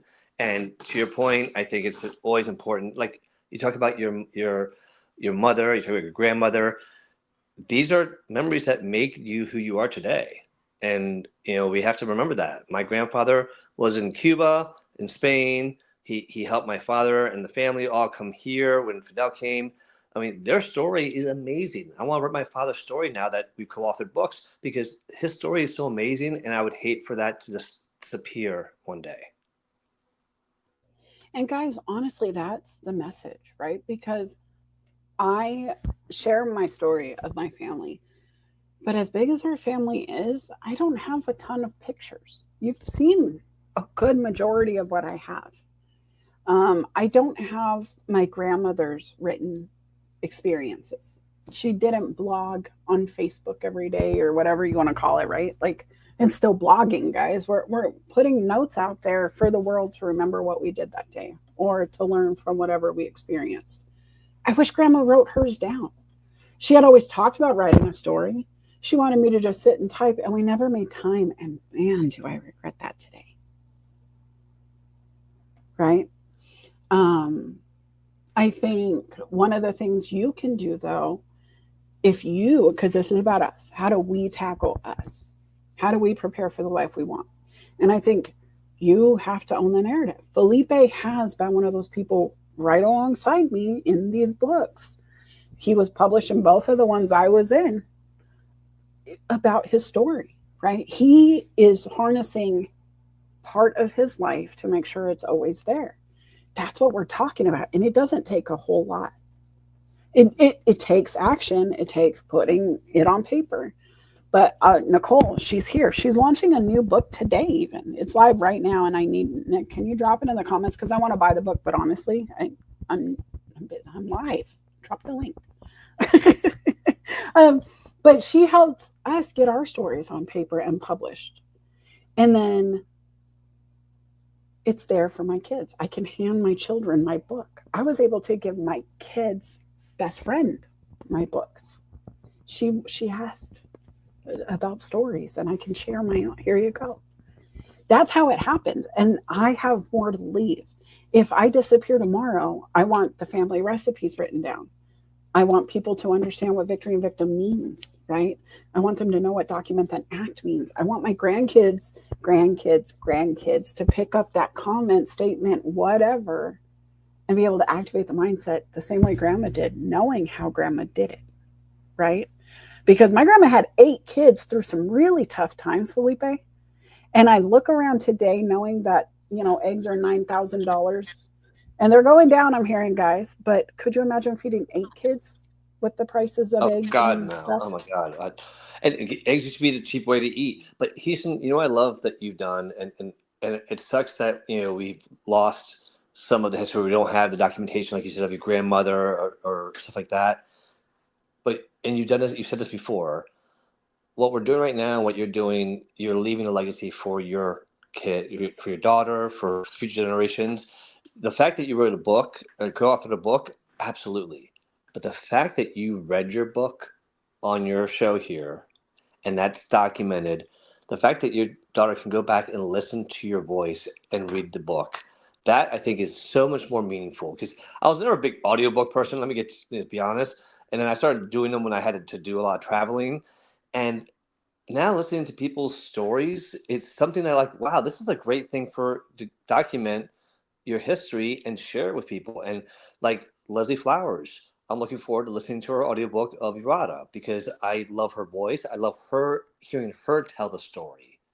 And there's something about that. And so I encourage people to try to co-author. And if you've co-authored a book, do an audio version of it with your voice if you can, because I think that's the gift that you can really add a little extra to. Yeah, honestly, that was something that I just talked to my son. Guys, I got to tell you, my son, I haven't even had a chance, but my son just became car salesman of the month. He started a new job and he was outpacing the top people. He's killing it. He's doing a great job. And he hasn't read the books. I didn't expect him to, I'll be honest with you guys. I figured it's going to come at some point, but I want to hand him the copies. I haven't sent him any. I told him not to buy any because I wanted to give him his. But I did tell him to go check out the YouTube channel and listen, go on a drive. He just got himself a car, a nice one, from, you know, the work he's been putting in. And so it's just nice. I told him, go on the drive and listen. And that's something that I know my son will do on bad days. I know that because I know when I was a kid, I had a tape and it was something my great grandmother had, but it was of her father. And he would read a poem and, oh, hold on. I got to Google it now because I don't want to misquote it. I have put it on LinkedIn before. It's called The Village Blacksmith, and it's from Henry Wadsworth Longfellow. And he was reading it, and basically it was just talking about being self-reliant and not owing anybody. And it basically says he wants to and looks the whole world in the face, for he owes not any man. And it was just something about like not leaving debt out there, giving more than you take, right? And these are things that I was raised listening to, my grandfather's voice. I didn't know him. But then when I went back into Ancestry and did my DNA and all of the stuff, I found out that he would make $1,400 a year as a home inspector. And I thought, how cool. And his whole thing was, look, I work for a living, I do my part. And I want to be able to look you in your eye and not owe a penny to anybody and know that I am square with everybody I meet. That's who I want to be. I've wanted to be that person from the ground up. Grandma said, you know, a job worth doing is worth doing well. Don't do it if you're going to half-ass it, guys. It's a quick, easy mindset to pick up young. But as you try to turn that switch on as a grown-up, it's a little bit harder to activate if you're not taught that from the get-go, right? And so then we got to give grace to those who didn't have the lessons. Some of us don't have grandparents. I was thinking about that this morning, Felipe. You know, let's go stereotypical TV family, right? Dad's at work, car's not working, something goes wrong with mom's car. Grandpa comes out and shows the teenage son how to fix the problem, right? I'm sure we've seen it. I'm sure I saw Mike Brady with a wrench in his hand at some point in the driveway even. We've talked about these things, but I thought about that scenario and like all the moments that television gave us in sitcoms through my childhood and beyond. from the dawn of television. And it was always this idea of family teaching, right? The family helped each other, the community, the Barney Fife, and the whole situation of Mayberry. They came together to help. There was cross referencing of knowledge. It was not just like, hey, your parents have to teach you this. It was grandpa taught you if dad was busy, or if mom was gone, grandma stepped in and taught you how to do the thing. And there's some of that lost for some, right? Some lost it a long time ago, some never had it. And I have to be mindful of that. And I think sometimes when we get frustrated at a lack of somebody else's knowledge, we need to take a step back and assess why that might be. The who, what, where, when, whys, right? Because that's something else I do is I don't want to assume they're just dumb. What if they had drug addict parents? What if they were raised in an agency facility? What if they were living in a cot their whole life and didn't know any better because they were in an orphanage somewhere? I don't know. I don't know what I don't know. But what if I mean to them because they're not as cool as me because I have this knowledge? It's slippery, right? And so I think knowing now, and even just the perspective shift, I knew that was my great grandmother's dad on the tape. I knew that, well, she listened to it. But I just realized I actually know what my great great grandfather's voice sounds like, and I never realized I knew that until today. That's kind of cool. It's like really cool. But this is something they've done before me to make me want to do the same for others, right? I'm recorded on this place, in this place, on these different channels. I'm posting so they can go back and look. I somewhere on Facebook is a video of my grandma saying, "What are you doing?" And I'm like, "I'm recording." Say how, or somebody in the family saying, "We're recording. It's going on Facebook." She goes, "I don't like Facebook." And that's the only quote I have of my grandma, but I could still hear her voice saying she hates it.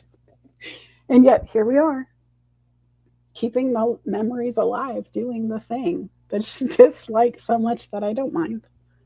I mean, politically, I'm not going to get into the politics of the businesses, but I do love a service that will hand deliver my memories from that day of posting, remind me of the things I've lived, experienced, come back to, the documentation and reflection and assessment time, right? If I said I was going to do something a year ago and then it pops up, I'm like, oh my gosh, I forgot I said I was going to clean the garage a year ago. Now, that's not the thing that I forgot, but maybe I had an idea I posted just for myself somewhere and forgot. Felipe, I'm going to pick on you. How many notes are in your notepad or your little notes app that you haven't done, but you wrote down to do? Well, I mean, okay, I need to do some research. I can tell you that I have 2,146 notes in my notes pad. Out of now, but here's the thing. Wait, write that down. 2,000 what? But hold on. I misdocument in the NACT.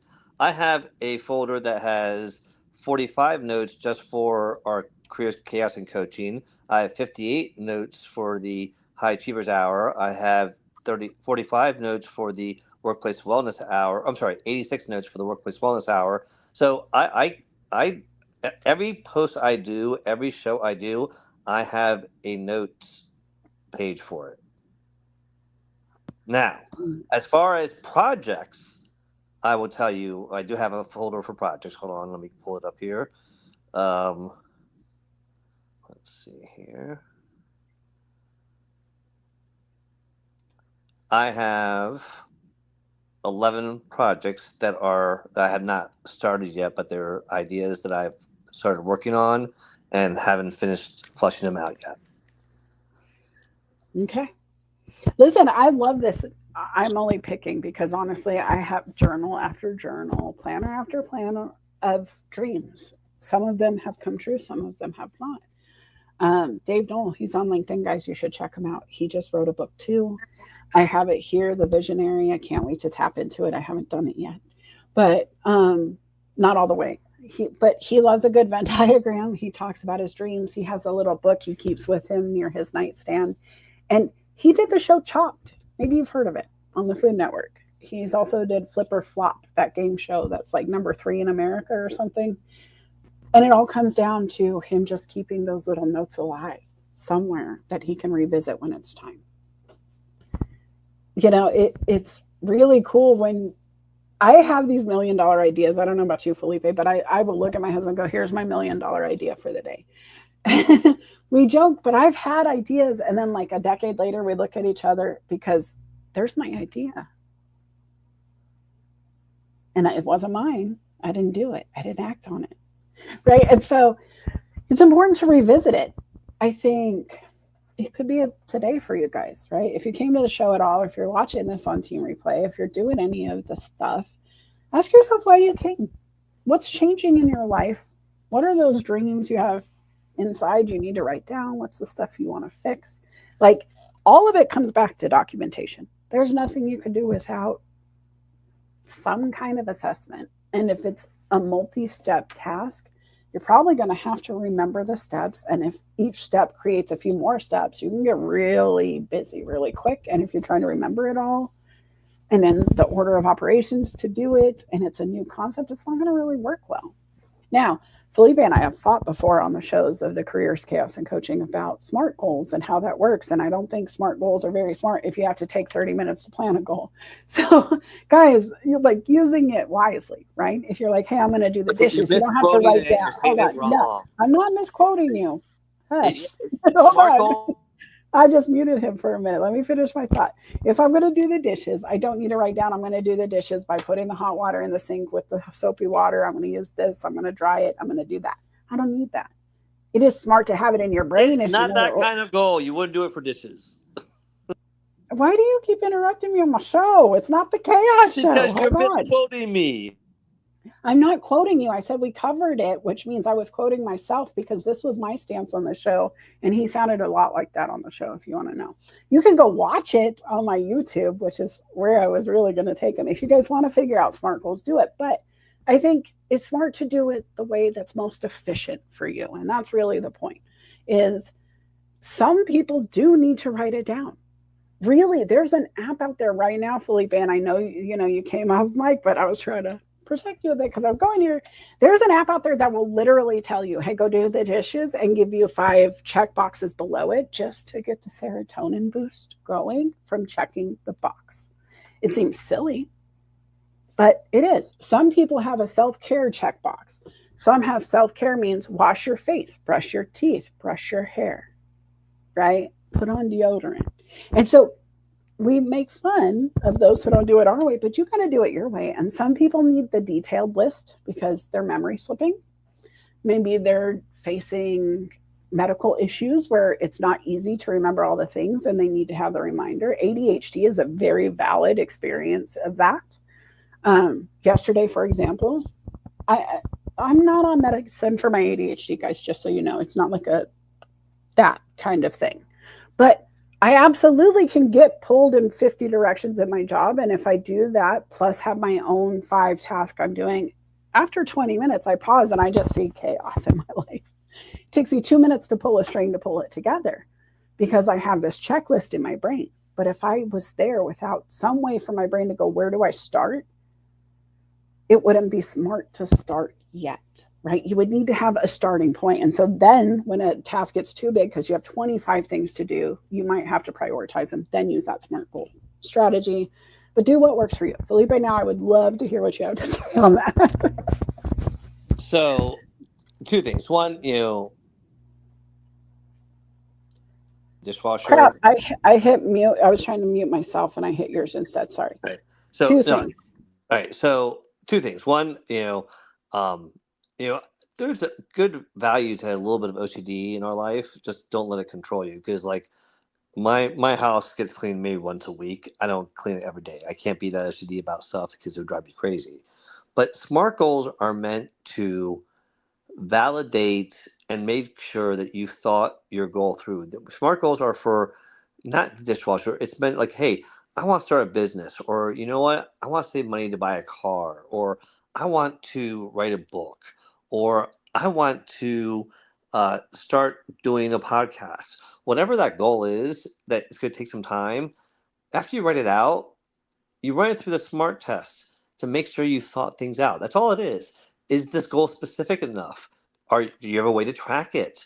Is it actually, what are your action steps for it? Is it realistic? Do you have the time frame right?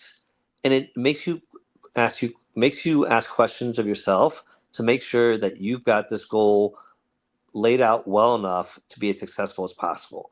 That's all it is. It's not helping you write the goal. It's you running it through like a test I to get make it. sure You you. act like you're teaching me. I get it. Well, But I'm because talking you're about, listen, misquoting hold me. on, That's hold why. on. No, And I'm when you not misquote, no, misquoting I'm you. still talking. I'm still talking. Felipe, this is about how I do my life. That's the show today. That's the point, is I don't do it that way. Now, smart goals And are that's healthy, okay. guys. Oh man, I'm getting frustrated, brother. All Hold right. on, So, please. I really, because honestly, it feels like it's dismissal of what I'm saying when it's not necessary. Because the reality was, we finished the show with the Venn diagram mindset of you need it on both sides. It depends on how much you need to write down versus how much you can keep in your brain at any given time. And that's a skill that grows as you Venn diagram. I can do 10 circles in my brain without a crayon, right? But there's others who need to write down just two. There's somebody who just wants to draw a circle to start and they need the whole map to do it. It varies. And that's the great part about this is figure it out for you. Document that act anybody can do at your level, to your needs, your way, for the job in front of you. And it always looks different. And that's the fun part. But I do like to argue with Felipe about it because, guys, like, Felipe, I got to see. I got to show you what's coming in right here. Hold on. Jay says, pick on Felipe Coutinho because he's very popular. well, Jamie says, wait, hold on. Oh, Jamie says, I love your attention to detail and planning. Kudos. thank you, Jamie. Yeah. Jay says, Melissa does have a valid point about ADHD and its impact on needing tech for to-do lists, which honestly, Felipe just proved. He has 27,000 tabs open in one notes app. And he's got how many apps on his phone? I don't know. I know. I said 2,000 notes in my notes app is what I said. I don't have 2,000 tabs open on my webpage. I would love, honestly, I would love to see an app count. I would love to see how many emails you're tracking at any given time. I want to see how many tabs are open on your phone at any given time. Like, oh, not that many. You'd be like surprised. I'm actually pretty good about not having a lot of tabs open. Okay. I like to do a close all often, but I think there's 3 or 4 that kind of like to live in constant usage. But guys, the fun part of this is life sucks for everybody at times and life is great for everybody at times. And some of us have darker seasons or longer seasons of the darkness. Sometimes we have to do it alone. Sometimes we have friends. Sometimes we have faith and community there. Sometimes it's family. Sometimes it's all of those reasons it's not good too. If I'm being honest, right? There is a little bit of everything out there to be found. And I think you have to be intentional about where you move to, how you move there, who you're moving with. Assess it often. It's really easy to make one bad turn, go for a long time and not realize you've done it. And I'll give you an example. I was with my best friend, Sarah. And my son was a young one. I mean, toddler, probably before kindergarten. I don't know exactly. It's a little fuzzy, but we were on a road trip. We were going to go from Arizona to Las Vegas to go visit another friend. I was reading a book that she had wanted to read for a long time, but couldn't because she worked in an emergency room, stayed busy. So I was like, hey, I'll read the book while you drive. It was like Audible. I'm reading. She says, hey, which way do I go? I panic. I look up. I was like, oh, go right. We shouldn't have. We drove for another hour. And she's like, man, I'm not seeing any of the stuff I should be seeing to get to Las Vegas. And I start assessing. I'm like, oh, no, we'll pull up on the next exit. And we pull off to the gas station. It happens to have a trooper sitting there. It says California on the side. We had left the entire state of Arizona, ended up in California. They're like, where are you trying to go? Luckily, we ended up finding Las Vegas, and it was really cool because it was by way of this very dark, not lit road, like this almost dirt road. And I saw every star you could find in California that night. It was unexpected. It was accidental. but it was one wrong turn that took us so far out of our way that we left the state we were in. So, have fun with it if you get off course, but make sure you're checking your GPS along the way. This was before GPS. That's how long ago it was. Yes, I'm that ancient. I was born in made in the 1900s is the joke. But I mean, how often do you look, Felipe, truthfully, and financially, how often do you reflect? Just real quick. Is it weekly? Is it monthly? Is it daily? How often are you assessing? I mean, at some level daily, but I'd say most things probably. I mean, it depends. There's some things that I do daily, some that I do weekly, and some I do monthly. Okay. Um, What about relationships? Now, relationships, oh, probably daily.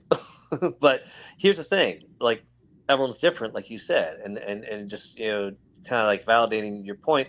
Everyone is like my wife. She'll think about things daily that I don't think about daily, that I might think about monthly.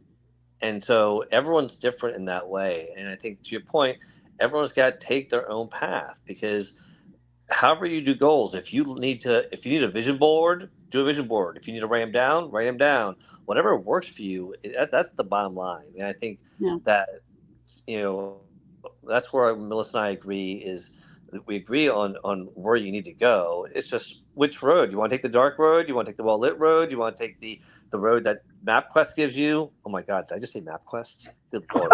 I did. Wow. I did hear that, guys. Wow. That's Whoa. I forgot about Listen, MapQuest. I'm sorry I took you back to the 1900s. We're time Yeah, travelers. But apparently. let me ask you this, okay? Truthfully, because I think finances, I'm comparable. It depends, right? And there's different times of the month where I will monitor more effectively. But my other question would be because I said relationships, and guys, I think that varies for me. It's not daily for a lot of people. There are some I assess daily. There's some I meet with weekly, like my coaching clients that do that. There are other coaching clients that I will call more often because I feel like it's better to do that with that client or whatever life is bringing. But there's cousins I talk to twice a year, maybe less even. And then, and that's not something I'm proud of. I want to fix that. But I got to be honest, there are relationships I don't touch for even longer than that. And then I come back together and it feels like we didn't miss a beat. And so maybe it's fine the way it is. Maybe we could do more, but move in what moves you. The next thing I would say though is, are there places in your life you don't assess at all? Like if there's one thing you're avoiding at all costs and haven't assessed recently, Felipe, what is that thing you don't want to touch? That's a great question. I mean, I guess my death. You know how some people plan their funeral and they get their caskets or their family don't worry about it. Like, yeah, I don't think I want to do that. I don't think I mean, not right now at least, but no, because I think your point about having different times when you think about different people. When I talk about daily relationships, I might be thinking about my employees and the relationship I have with them. Then I might be thinking about my wife and my kids or my friends or long-term friends that you haven't talked to in a while. And I think that's what it is that there's always relationships that sometimes you forget about. And those ones that, like the friends you're like, oh, I haven't talked to them in a while. And that's great when they pick up the phone and you pick up right where you left off. But then you have the ones that you have to explain why it's been so long since you've talked before you actually have that conversation, which causes you to avoid calling them, which prolongs it. And so I think that's why I value the relationships and I try to make sure. I guess what I've taken on is if I'm thinking about somebody, I may not call them, but I'll just send them a text. Hey, I was just thinking about you. How you doing? That's what I think has helped me with relationships is that let them know that I'm thinking about them. My cousin's son, and after this I'm going to drop off, Melissa, but my cousin's son yesterday, I just sent him a text in the morning saying, you've been on my mind a lot. Let me know if you ever need to talk. Okay. And that's all I said to him. 3 hours later, I get a call from my daughter saying, hey, he called me and he wants to hang out in the backyard with you and all the cousins. Do you mind if we come over? I'm like, no, of course. There's a ripple effect of reaching out to somebody and just letting them know you're thinking about them. they may not have thought that they would have felt comfortable enough to say, you know, I would love to hang out with you and the family, but I don't feel comfortable reaching out. But the fact that someone reached out to them made them feel comfortable to ask. And so, again, I'll leave you with this: if you're thinking about somebody, let them know. That alone will help maintain those relationships for you. That's really good stuff. I like to harass Felipe. I sent him a funny Facebook video that made me think of him. I won't tell you what it was, but it was hilariously just Oh my awful. God. All right. I'm going to say bye now, but that was funny. Yes. Yeah. So thank you for sharing that, Felipe. Go be with family. Have a great one. Guys, you know, life's. And it happens to the best of us. Felipe and I talk about this all the time in the show that we do together, Careers, Chaos, and Coaching. It's every other Sunday. Like I said, go check out the YouTube channel if you haven't yet, because it's there. You can find him as well. Like, go find the playlist that I have. I'm going to put it up here on the screen. We got this for the YouTube. So just document that act over there. Go look for my circles. You're going to find the banner. It's going to look just like this. You can also go to my website, check that out, learn more about my services and me. I do want to take just a moment at the end of the show here, and I'm going to wrap in a higher positive note with my song again that I love so much that I open the show with. But I want to first just let people know, number one, if you're out here and you're hurting, if you're nervous, if you're apprehensive, or you're just facing the ripple effect of somebody else's stones right now, because there's a lot of that, right? There's a lot of conversations that are creating impact in people's lives that have nothing to do with the conversation that took place, or not directly, right? There's a lot of things happening that don't make sense. And when confusion happens, it makes things harder to process and deal with. And I think there's a lot of that going on. And as a coach, I can tell you I'm having some of these really hard conversations with humans who don't understand what's happening in front of them, who are trying to figure out how to move forward in spite of the fact that everything they've built is disappearing. I talk to lots of people in lots of industries doing lots of different things. I have a very unique insight to different types of behaviors and stuff people are facing because of the role that I have. And then on top of it, I'm in a community in my day job where people come in all the time and have this conversation with me, whether I like it or not, because working in the type of environment I'm working in, they look at us like Sam Malone and Cheers, right? Like your local bartender, your local barber who you tell everything to, who gives the best advice. I joke I'm the Mr. Rogers of motorcycle land up here, because they do. They come in for a kind word and a community friend and somebody to just say, hey, you know, I understand you just wanted to get away from whatever tech is telling you all the time and just go for a ride and take in some fresh perspective and views. And I live in a beautiful state to do it. Saying all of that, though, it isn't an easy time to be positive if you're paying attention to the things I'm seeing. And I'm going to use it from my perspective. For me, it is not easy to be confident in the future right now for a lot of industries. I've always been forecasting. I've done this for a long time in business as somebody who's done operations and helped startups grow. I help people grow their businesses all the time, and I have to read the room. Right now, it's hard. And the people that I usually rely on when I can't figure it out are also scratching their head going, well, Tuesday looks good. Wednesday looks terrible. Thursday, everything's off the table. Friday, we're expecting chaos. Saturday, we'll try to guess at what our pricing should be for Monday. That creates a ripple, guys. And I wish I was joking, but that literally is what it's doing to a lot of businesses who are out there. And that means that if they're not sure about what they're paying for goods, they're not sure what they can pay the humans who work there or where their costs need to be cut to offset the others. And that causes stress, anxiety, overwhelm, burnout, all of it. So if you need help with any of that, I want you to reach out. If you want to coach, let me know. If you want emotional women too, Jackie Halbert, go find her. If you want us to come talk to your organization and just talk about the emotional stuff and how to like keep it civil at work and how to work through the issues that are happening in your office space, we could do that. Let us know. She does really cool stuff for a living. You should go check her out. I'm a coach. I was her coach, and then we decided to partner up on this. So go check that out. We can help you figure this out in spite of the unknown. We can talk through it with them, right? We can keep people anchored into reality and what we can control. And that's the last thing I really want to remind you is the way I was successful was making sure that I always just tackled what I could, wrote down what I knew, gap filled for what I couldn't, rinsed and repeated every day. I try to start my day with the sunrise. I try to watch the sunset when it goes. And if I can't do that, I try to find the stars, or I play my plants, or I color. I find music. I help somebody else out.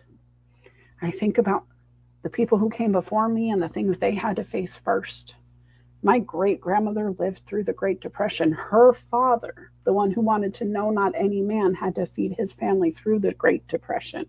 And she hated oatmeal because she ate it her whole life. She wouldn't even buy it for me, even though I loved it. She couldn't stand it in her house. There was a ripple there, but he was proud. And he fed his family, even if it wasn't great. And then her kid had 8 kids, and they survived, and she fed them somehow. You're going to figure it out today, too. I promise you. And if you need help, you got to just speak up. Get into community. Get into the church. Whatever church. It doesn't matter. You don't even have to be of faith to have the church help you, guys. So don't be alone. Reach out if you need it. And just remember to write down the things you can control and work on those things right now. The things you can't control, figure out what part of it you might be able to impact. Can you make phone calls to people who do control that situation? Do that. It's still an action, and it's still going to get your voice out there, so at least you're heard. So at least you know you tried, and that helps too. So I want you to go have fun today. I'm going to leave you with some fun music. I hope you had a good time. I will be back again next week for sure. Just remember, you're going to write your story either way. So pick up the pen, own the narrative, figure out what you want it to be, and make sure that's what people see most. Figure out what that looks like for you, and then tell the world. And I promise you will align, because Walt Disney wasn't Walt Disney till he was Walt Disney. And now I'm telling you to use his music because I do. And without Walt Disney's music, who knows if I would believe in the magic of dreaming out loud in color, having fun, doing it your way. Right? So, guys, till next time, take care of yourselves, take care of each other, go pour into somebody. Give more than you receive, and just try to do it kind, because even if you don't agree, you can be kind.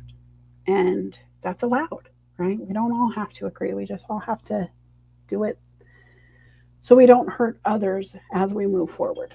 Be a bubble. All right, talk to you soon.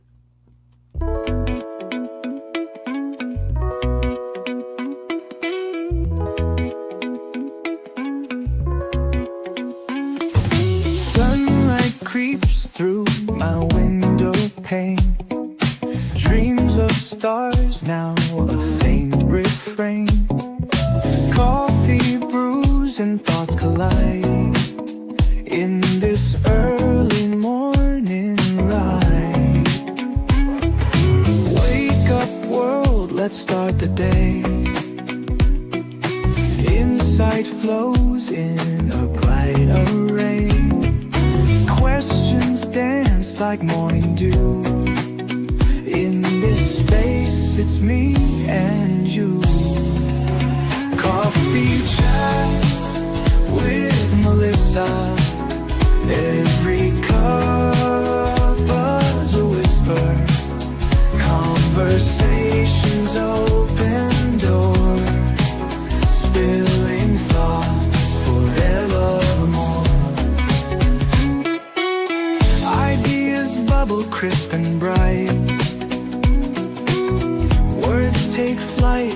morning light.